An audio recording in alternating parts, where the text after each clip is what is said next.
저는 디베이트에 오신 것을 환영합니다. 오늘 우리는 인류의 가장 오래된 이야기 중 하나죠. 에덴 동산의 비극을 다뤄보려고 합니다. 창세기의 이 이야기와 또 그에 대한 신약 성서의 응답을 통해서 인간의 첫 실패, 이른바 원죄의 본질이 과연 무엇인지 좀 깊이 탐색해보고자 합니다. 오늘 저희가 던질 핵심 질문은 이겁니다. 이 성서 이야기들이 묘사하는 인간의 근본적인 실수는 신의 선한 의도를 의심하는 불신이라는 어떤 내면적 태도에서 비롯된 것일까요? 아니면 지식과 자율성을 향한 갈망으로 의식적으로 경계를 넘으려 한 의지적 행위가 문제의 핵심일까요? 저는 인간의 모든 비극이 신에 향한 신뢰의 끈을 놓아버린 바로 그 순간, 즉 불신에서 시작되었다고 주장하려 합니다. 네, 저는 그 신뢰의 문제가 중요하다는 점을 부정하지는 않습니다. 하지만 그 문제를 단순히 심리적인 불신의 차원으로만 축소하는 건 이야기의 복잡성을 좀 놓치는 것이라고 생각합니다. 저는 인간의 지적 갈망, 또 권력의 본질에 대한 선택, 그리고 무엇보다 금지된 선을 넘기로 결단한 그 구체적인 행위라는 더 넓은 틀에서 이 비극을 조명해야 한다고 주장하고자 합니다. 좋습니다. 그건 제 주장부터 좀 더 구체적으로 펼쳐보겠습니다. 먼저 우리는 창세기의 이 이야기가 고대의 어떤 역사 기록이라기보다는 세상에 악과 고통이 존재하는 이유에 대한 깊은 신학적 통찰을 담은 우화라는 점을 기억해야 합니다. 이야기의 심장부에는 뱀으로 상징되는 의심이라는 독이 있습니다. 신은 인간을 위해 모든 것을 완벽하게 마련해 주었거든요. 동산 중앙에는 영원한 생명을 상징하는 생명나무가 있었고 인간은 그 열매를 자유롭게 먹으면서 신과 교제할 수 있었죠. 하지만 뱀이 나타나서 정말 죽지 않을 거야. 오히려 너희 눈이 밝아져 하나님처럼 될까가 그러시는 거야? 라고 속삭이는 그 순간 모든 것이 달라집니다. 인간의 마음에 혹시 신이 나에게 좋은 것을 숨기고 있는 건 아닐까? 하는 의심이 싹튼 겁니다. 이 의심이 바로 모든 비극의 시작점입니다. 선악과를 따먹은 행위는 그 자체로 중요하다기보다 이 불신이 밖으로 드러난 증상에 가깝다고 봅니다. 이제부터 선과 악의 기준은 신이 아니라 우리 스스로 정하겠다는 교만한 선언이죠. 그리고 이 선언은 신에 대한 근본적인 신뢰가 무너졌기에 가능했던 겁니다. 이 관점은 신약에서 더욱 명확해집니다. 사도 바오로는 로마서에서 아담 한 사람의 불순종으로 죽음이 왔고 또 그리스도 한 사람의 순종으로 생명이 왔다고 명확하게 대조합니다. 여기서 말하는 순종과 불순종은 단순히 규칙을 지키고 어기는 행위가 아니라 신을 향한 근본적인 태도, 즉 신뢰와 불신을 의미하거든요. 키르케고르가 죄의 반대는 덕이 아니라 신앙이다 라고 말했듯이 말입니다. 예수의 광야 유혹 이야기는 이 구도를 완벽하게 보여줍니다. 아담이 실패했던 바로 그 지점에서 예수는 굶주림과 권력의 유혹 앞에서 인간적인 방법으로 문제를 해결하거나 신을 시험하지 않고 오직 아버지의 말씀을 절대적으로 신뢰함으로써 모든 유혹을 이겨냅니다. 따라서 인간의 근본 문제와 그 해결책은 모두 신뢰라는 단 하나의 키워드로 수렴된다고 봅니다. 신뢰 대 의심이라는 그 구도가 이 이야기들을 관통하는 중요한 축이라는 점에는 저도 동의합니다. 하지만 그것이 이야기의 전부라고 말하기는 좀 어렵습니다. 오히려 그 구도는 지나치게 문제를 내면화하고 또 단순화할 위험이 있다고 생각합니다. 창세기 3장 6절의 묘사를 좀 자세히 들여다볼 필요가 있습니다. 여자가 그 열매를 본 이유를 성서는 3가지로 설명하거든요. 먹음직도 하고 보암직도 하고 지혜롭게 할 만큼 탐스럽기도 한 나무인지라. 앞에 2가지가 감각적인 유혹이라면 이 3번째 이유, 즉 지혜롭게 한다는 점은 전혀 다른 차원의 동기입니다. 이것은 단순한 의심에서 비롯된 왜곡된 욕망이 아니라 지식과 지성에 대한 인간의 적극적이고 어쩌면 본질적인 갈망이 작용했음을 보여주는 결정적인 대목이라고 생각합니다. 또한 예수의 유혹 이야기도 단순한 신뢰의 시험으로만 해석할 수는 없습니다. 이 유혹들은 예수가 앞으로 펼쳐갈 메시아 사역에서 어떤 종류의 권력을 사용할 것인지에 대한 근본적인 선택의 문제입니다. 돌을 빵으로 만드는 경제적 권력, 성전 꼭대기에서 뛰어내려서 대중의 주목을 끄는 종교적 권력, 그리고 사탄에게 경배하고 얻는 세속적 정치 권력. 사탄은 세상이 인정하는 가장 효율적이고 강력한 힘들을 제시하죠. 예수의 거절은 단순히 아버지를 믿으니까 괜찮아라는 어떤 심리적 상태의 표현을 넘어섭니다. 그것은 자신의 사명이 그런 종류의 권력에 기반하지 않을 것이라는 적극적인 선언이자 의지적 선택인 겁니다. 모든 것을 심리적 신뢰의 문제로만 환원해버리면 금지된 경계를 실제로 넘어간 행위 자체의 무게, 그리고 그 행위를 결단한 인간의 의지와 책임이라는 실존적 측면이 약화될 수밖에 없습니다. 문제는 신을 의심하는 내적 상태에서 그치는 것이 아니라 그 의심을 동력 삼아서 금지된 행동을 실행하기로 선택하는 그 구체적인 의지에 있다고 봐야 합니다. 바로 그 지점에서 우리의 관점이 갈리는군요. 금지된 열매의 상징성부터 좀 더 깊이 파고들어 보죠. 저는 그 열매 자체가 중요한 것이 아니라고 봅니다. 뱀의 말을 듣고 의심이 싹 트면서 인간의 시선, 그러니까 세계를 인식하는 틀 자체가 왜곡되기 시작합니다. 원래 창세기 2장을 보면 동산의 중앙에 있었던 건 생명나무입니다. 그런데 3장에서 여자는 뱀과 대화하면서 금지된 선악을 알게 하는 나무가 동산 중앙에 있다고 말을 하죠. 이건 사소한 말실수가 아닙니다. 의심이라는 독이 주입되자 생명의 중심이 아니라 금지의 중심을 바라보게 된 겁니다. 즉, 불신이 인간의 인식을 왜곡시켜서 본래는 주변에 있던 금지된 것을 삶의 중심으로 끌어와 집착하게 만든 것이 문제의 핵심이라는 거죠. 잠깐만요. 의심이 시선을 왜곡했다는 말씀은 그럼 그 이전에 지혜에 대한 갈망이 없었다고 단정하시는 것 아닙니까? 본문은 분명히 지혜롭게 할 만큼 탐스러웠다고 말합니다. 이것을 단순히 왜곡된 시선이나 도구로만 치부하는 것은 인간 본성의 매우 중요한 측면, 즉 지적 호기심과 성장 욕구를 너무 쉽게 부정적으로 낙인 찍는 것이라고 생각합니다. 물론 그 방향이 잘못되었고 결과는 비극적이었죠. 하지만 그 동기 자체를 완전히 오염된 것으로만 볼 수 있을까요? 어쩌면 이 이야기는 신적인 지혜의 영역에 도달하려는 인간의 위험하지만 본질적인 충동을 보여주는 것일지도 모릅니다. 바로 그 지점이 정말 중요하다고 봅니다. 모든 비극이 바로 그 작은 균열에서 시작되거든요. 그 지혜는 신에 대한 신뢰 안에서 신과의 관계 속에서 선물로 주어져야 하는 것이었습니다.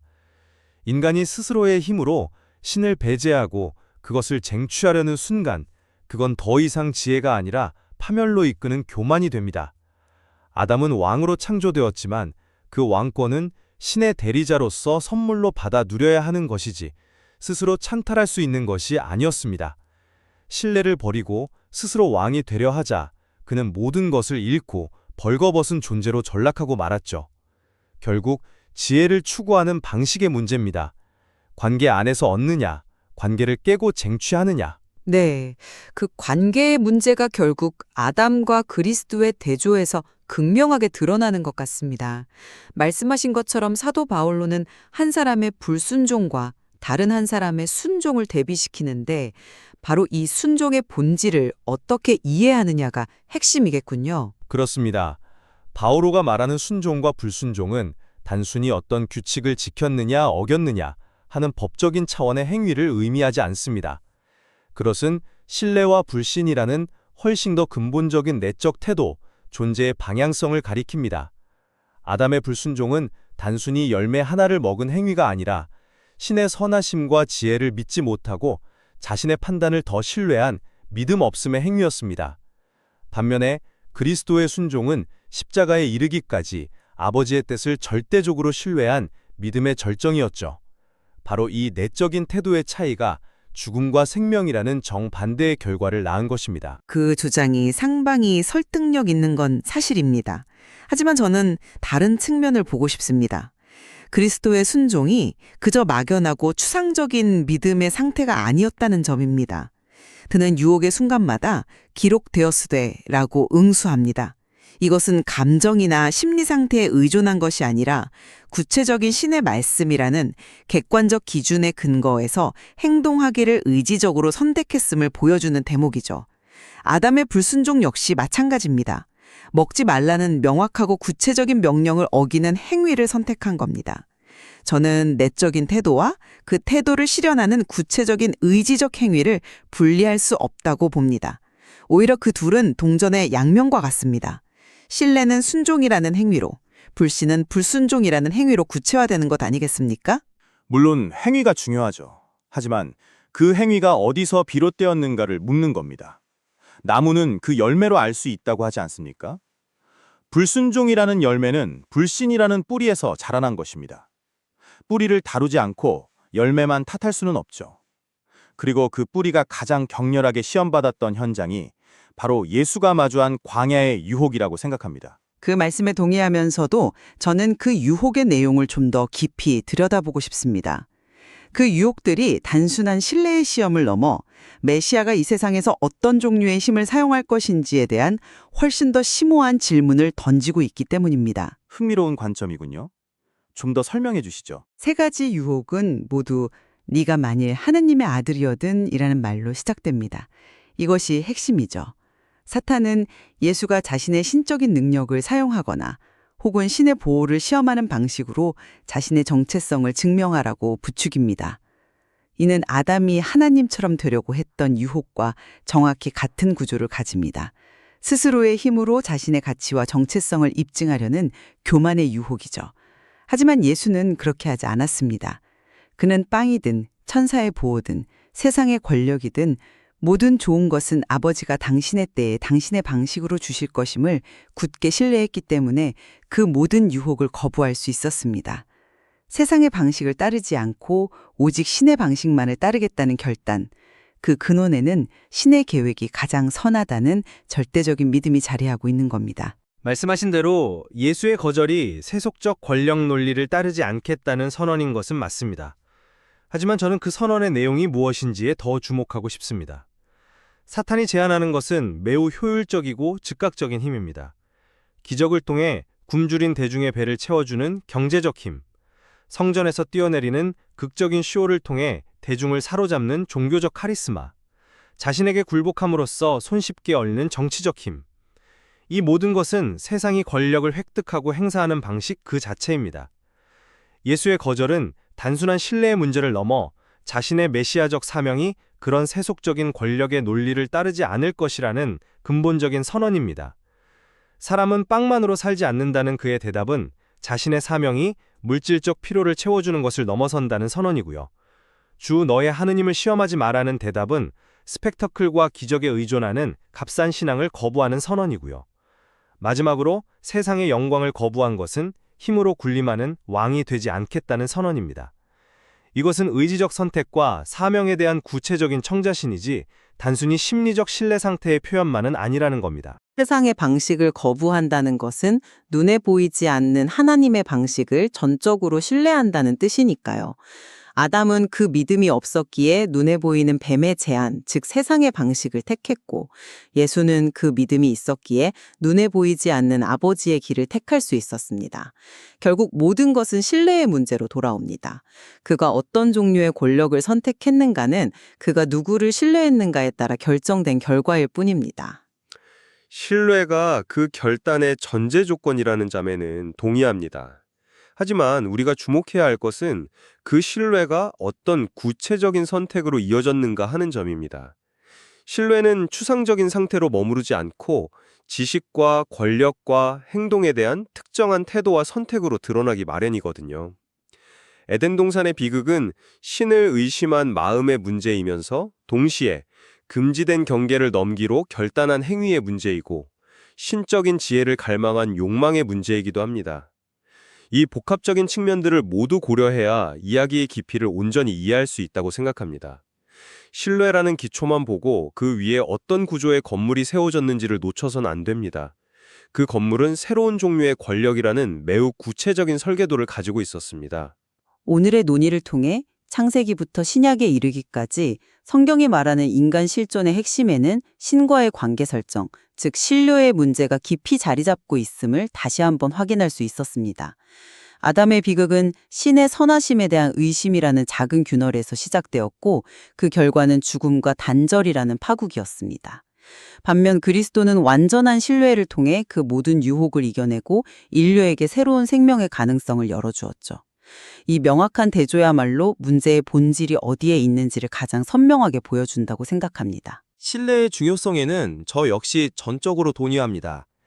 하지만 오늘의 대화는 인간의 선택이 단순히 믿느냐, 의심하느냐의 심리적 차원을 넘어 지식에 대한 열망, 권력의 본질에 대한 성찰, 그리고 궁극적으로 금지된 경계를 넘어서려는 의지적 결단이라는 복잡한 요소들과 깊이 얽혀 있음을 보여주었습니다. 인간의 실패를 단지 심리적인 불신의 문제로만 축소하는 것은 그 선택에 담긴 실존적 무게와 책임을 온전히 다루지 못할 위험이 있다고 생각합니다. 분명한 것은 이 이야기들이 어느 한 가지 관점만으로는 완전히 설명될 수 없는 깊이를 가지고 있다는 사실입니다. 우리가 어디에 초점을 맞추느냐에 따라 불신이라는 내면의 독이 보이기도 하고 또 경계를 넘으려는 의지적 행위가 더 두드러져 보이기도 합니다. 어쩌면 이 둘은 분리될 수 없는 하나의 사건을 보는 두 개의 다른 창문일지도 모르겠습니다. 그렇습니다. 결국 이 이야기들은 우리에게 영원한 실존적 딜레마를 던져줍니다. 인간은 신의 울타리 안에서 약속된 생명과 안전한 행복을 누릴 것인가? 아니면 그 경계를 넘어 미지의 지혜와 자율성을 추구하는 위험을 감수할 것인가? 이 자료들은 어느 한쪽이 정답이라고 말해주지 않습니다. 이 깊고도 묵직한 질문에 대한 최종적인 판단은 결국 이 이야기들을 마주하는 청취자 각자의 몫으로 남을 것입니다.